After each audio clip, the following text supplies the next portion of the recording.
Everybody. And as always, feel free to chat in and your comments and thoughts and all that. Excuse me, always makes for a richer experience, right? When we get to share with each other. So what we're going to talk about for three parts is the first part being today is letting go.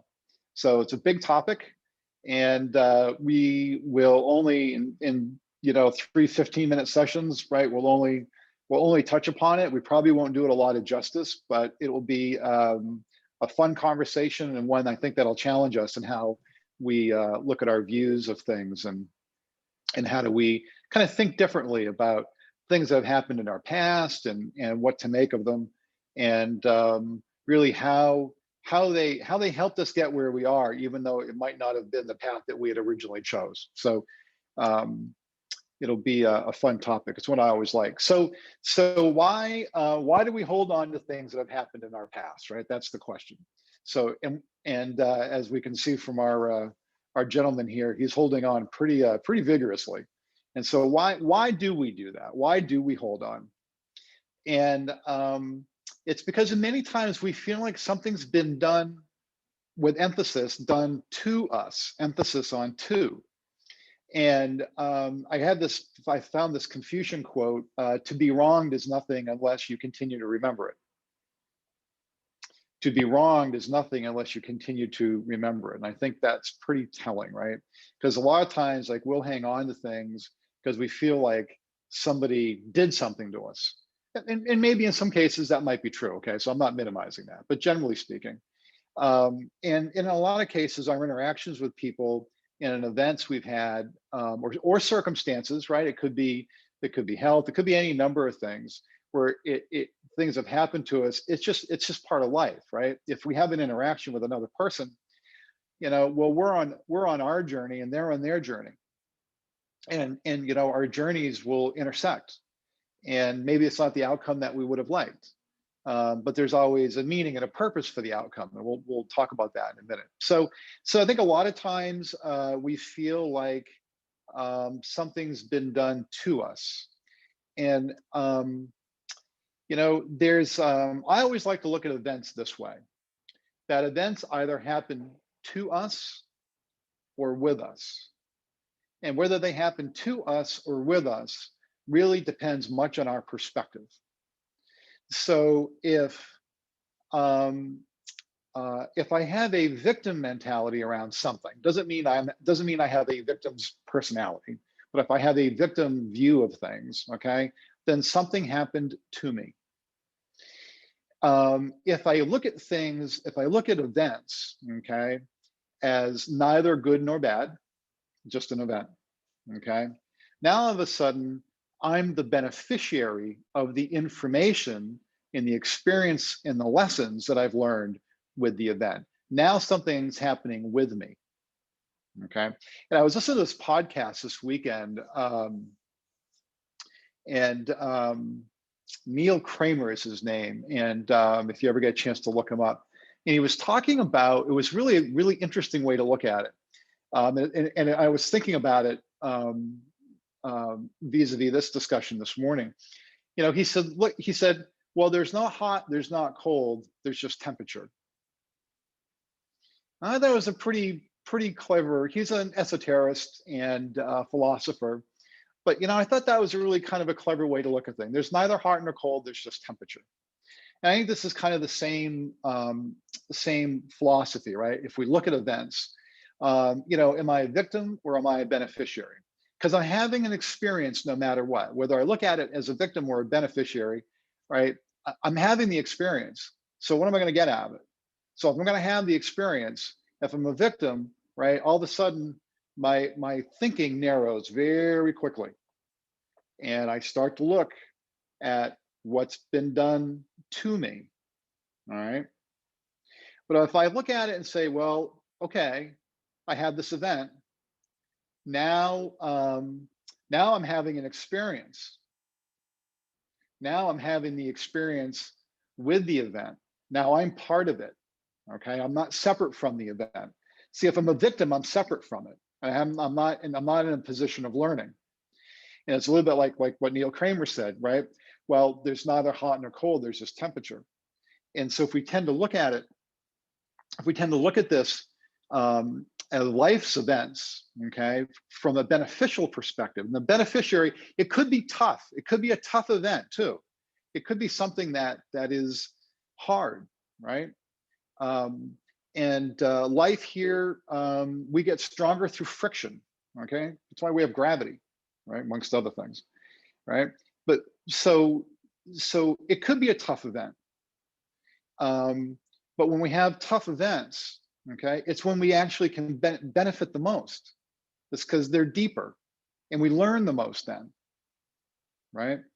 I think it's, I think in one of the martial arts, it's, I think the expression is something like, pray for a tough instructor, because that's where you're going to learn the most. So I think when we look at life's events, and we're going to do a little life event challenge after this.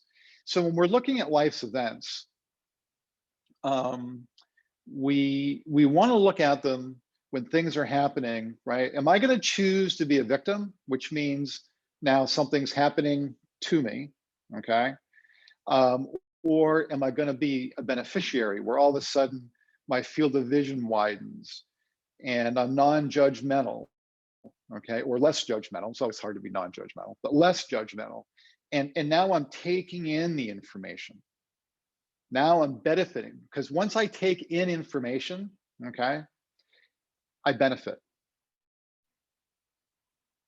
And if I can benefit from something, even if it's something hard, or it's not the way I wanted it, or it's not the way I visioned it, right? We've all gone through life and had envisioned ways that we thought something was going to go. But when it doesn't go that way, well, it doesn't go that way for a reason. It doesn't go that way. It doesn't go in a different way to punish you, right? It goes in a different way so that you can have broader experiences. And we'll talk about that next week a little deeper. So think about it in terms of, am I a victim or am I a beneficiary? In past events, did I approach a past event as a victim, or did I approach it as a beneficiary? Maybe a little bit of both, right? You have to sort that out. So our challenge for next week is for you to think through, what was an impactful event in your life? Could be current, could be past, right? Doesn't matter. It could be health, could be a relationship, could be business. It just doesn't matter what it is, okay?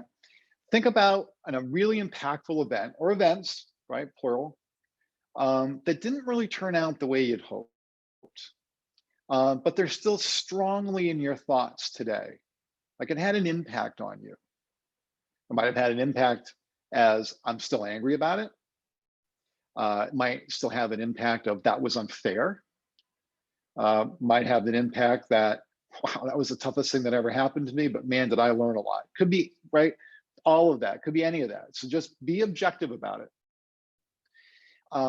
And then what I want you to do, and then we'll dovetail this into next week, okay? You don't have to talk about it next week, but we'll dovetail it. Well, in your experiences, you'll be able to navigate, feather in your experiences into where we pick up in part 2.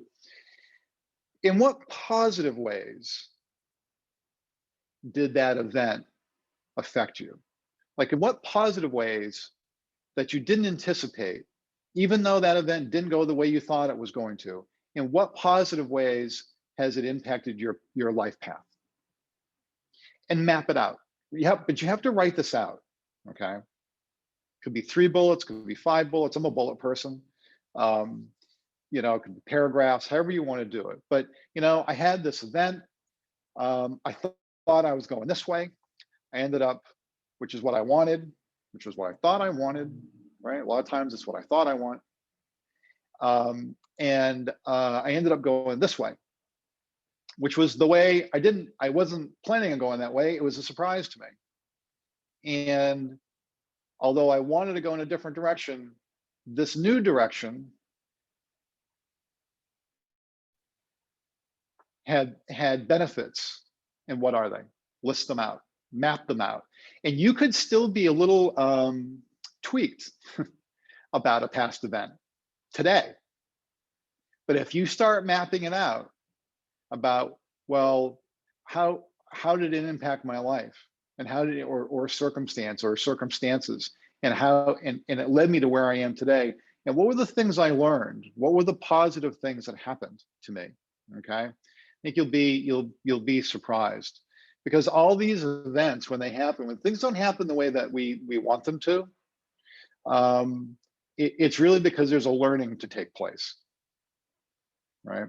And it's important to understand too, that when I make a decision to go in a certain direction, I've made the decision based on the information that I have today. The past version of me, okay, made the decision, not the future version of me. But yet, when courses, right, when our courses change or events happen, okay, and I'm a little surprised by it. Well, now all of a sudden, you're open for more learning. That's the purpose of it, right? And so I think in a lot of ways, when we don't let go of things, it's because we haven't really fully appreciated the path and what we've benefited from on the path. And we'll pick up the path when we come back next week. So, see, questions, comments so far? It's a fun topic, you know, when you kind of get into it, because we all got stuff, you know. I can share with you some personal things for me next week, you know, things that I did that I wouldn't have thought actually, and really worked out well, and we all have them, and so, and you know, some events are hard to figure out what the positive is. So it's not to say that all of them will be, but you'll find positive strands in everything. So, all righty. Well, no chats, no comments. That's great. Oh, we got one. We got two. Holy smokes. Catherine Comstock. Yeah, it's our choice. Suffer with it or learn from it. Yeah, very good. Yeah, deep thinking. Yeah, thank you, Lucian. Yeah, you know, this is about that kind of introspection, really. You know, that gives us the opportunity to view things from a whole different point of view. And I can share a couple things anecdotally myself. So, well, good to be with everybody. Have a great week. Hopefully the sun will come out, and we'll see everybody next Monday for part 2. Take care.